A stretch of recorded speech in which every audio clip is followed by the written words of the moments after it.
Aromatic amines are less basic as compared to ammonia. Why is like that?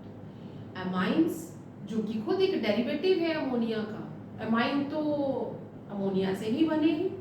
फिर हम लोग definition में भी बोलते हैं कि amines are the derivative of the ammonia, but ammonia is more basic as compare to the aromatic amines. Why like that? जो aromatic amines हैं they are not capable to take the proton easily। वो proton को easily नहीं ले रहे हैं। क्यों नहीं ले रहे हैं? बिकॉज नाइट्रोजन के पास तो लोन पेयर है, प्रोटोनेशन के लिए तो वो easily अवेलेबल है, but still they are aromatic. जो अमाइंस हैं दे आर लेस बेसिक। तो क्यों लेस बेसिक है अभी देखते हैं। हमारा टॉपिक है that is the aromatic amines are less basic as compared to, किससे लेस बेसिक है? as compared to ammonia. Ammonia से वो लेस बेसिक है। अमोनिया जिसका कि हम मॉलिक्यूलर स्ट्रक्चर इस तरह से बनाते हैं और इसके ऊपर एक लोन पेयर अवेलेबल है।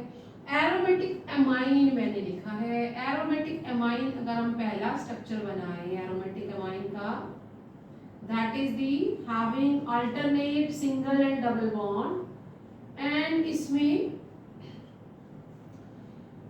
अमाइन ग्रुप लगा हुआ है। अब अमाइन ग्रुप है तो इसके पास भी लोन पेयर अवेलेबल है। अब क्योंकि ये लोन पेयर तो प्रोटोनेशन के लिए इजीली अवेलेबल है, but they are not taking proton.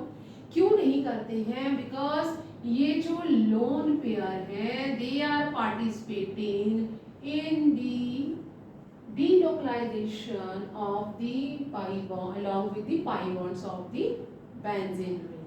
तो ये इसमें पार्टिसिपेट करेंगे और हम इसका अगर स्ट्रक्चर देखें तो क्या स्ट्रक्चर हो जाएगा? इसका एक और रेजोनेटिंग स्ट्रक्चर ऐसे बनता है क्योंकि इसने अपने लोन पेयर को बॉन्ड फॉर्मेशन या हम कहें कि कंजुगेट कर दिया है विद द पाई इलेक्ट्रॉन। तो यहाँ पे अब नाइट्रोजन के पास वो लोन पेयर नहीं है, तो नाइट्रोजन के पास प्लस का साइन आ गया है और इलेक्ट्रॉन डेंसिटी जो है वो हाई हो गई है ऑर्थो पोजीशन पे, और बाकी के दोनों बॉन्ड तो ऐसे ही रहेंगे। अब नेक्स्ट क्या होगा? This high density will move further और यहाँ से ये जो डबल बॉन्ड है या पाई इलेक्ट्रॉन्स है वो आगे शिफ्ट हो जाएंगे। जैसे कि हमें पता ही है कि रिंग में जो इलेक्ट्रॉन डेंसिटी है वो ऑर्थो और पैरा पोजीशन पे हाई होती है। तो यहाँ पे क्या हो जाएगा? Then we are having one more resonating structure.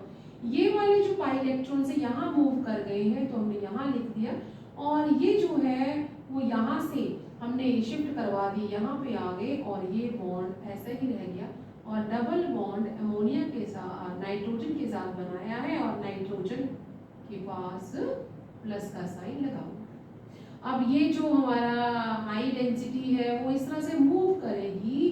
अब हमारा जो इलेक्ट्रॉन डेंसिटी है वो आगे शिफ्ट हो रही है again at the ortho position, and we are having this bond now. यहाँ पे हाई डेंसिटी है और double bond still with the nitrogen of amine, और नाइट्रोजन के पास इस तरह से प्लस का साइन बना हुआ है।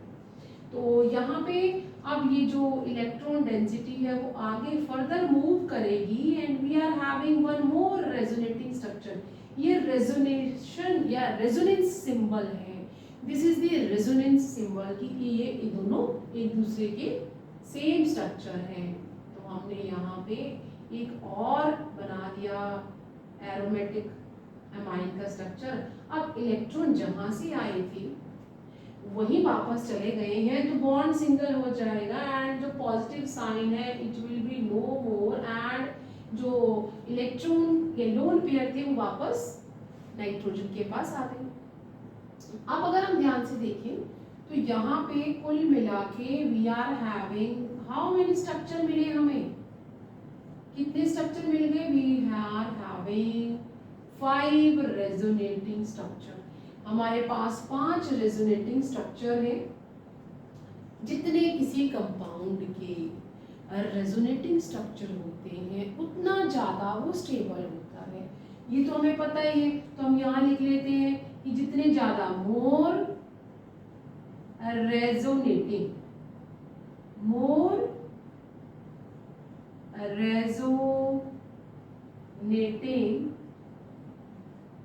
स्ट्रक्चर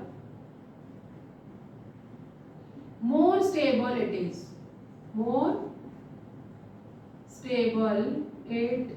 जितने ज्यादा स्ट्रक्चर उतना ज्यादा स्टेबल। अगर जैसे कि मैंने भी स्टार्टिंग में कहा कि ये जो लोन पेयर है वो प्रोटोनेशन के लिए अवेलेबल हो सकते हैं, तो लेट मेक दैट जो हमारा अगर वो ले लेता है तो क्या बन जाएगा, देन वी आर हैविंग, अगर मानो ये लोन पेयर जो है वो प्रोटोनेशन के काम में आ जाते हैं तो हमारा स्ट्रक्चर कैसा हो जाएगा, यहाँ पे क्या हो गया 3 हो गए एंड यहाँ पे उसने लोन पेयर दे दिया है तो प्लस का साइन आ जाएगा। इसका हम एक और रेजोनेटिंग स्ट्रक्चर बना सकते हैं, और तो मूव तो नहीं करेगा, कंजुगेशन में तो पार्टिसिपेट नहीं करेगा क्योंकि वो बाहर वाले प्रोटोन को दे चुका है, तो ये तो एज इट इज ही रहेगा। पर हम जानते हैं कि ये जो बॉन्ड है दे आर मूविंग, तो हम इसका एक स्ट्रक्चर ऐसा बना सकते हैं। और ये क्या है, what it is, anilinium ion. Anilinium ion, तो एनिलीनियम आयन के कितने स्ट्रक्चर है, सिर्फ 2, एक ये और दूसरा ये। तो इसका मतलब जो एनिलीनियम आयन है वो इतना ज्यादा स्टेबल नहीं है जितना ज्यादा कि हमारा एनिलीन है। तो एनिलीन ज्यादा स्टेबल है, मींस ये जो लोन पेयर है ये बॉन्ड या प्रोटोनेशन के लिए अवेलेबल नहीं है। दैट इज व्हाई अगर अवेलेबल नहीं है तो जो हमारा एनिलीन है, पहला एरोमेटिक अमाइन है, दैट इज लेस बेसिक, या हम कहें कि हमारे जो एरोमेटिक अमाइंस है they are less basic as compare to ammonia, because जो लोन पेयर है, because lone pair of nitrogen, lone pair of nitrogen not easily give protonation नहीं देता, but participating, किसमें पार्टिसिपेट कर रहा है, participating in delocalization in or with pi bonds और with pi electrons। वो क्या करता है, वो कंजुगेशन में पार्टिसिपेट कर लेता है और इजीली प्रोटोनेशन नहीं देता। दैट इज व्हाई जो हमारे एरोमेटिक अमाइंस हैं they are the less basic as compare to the ammonia.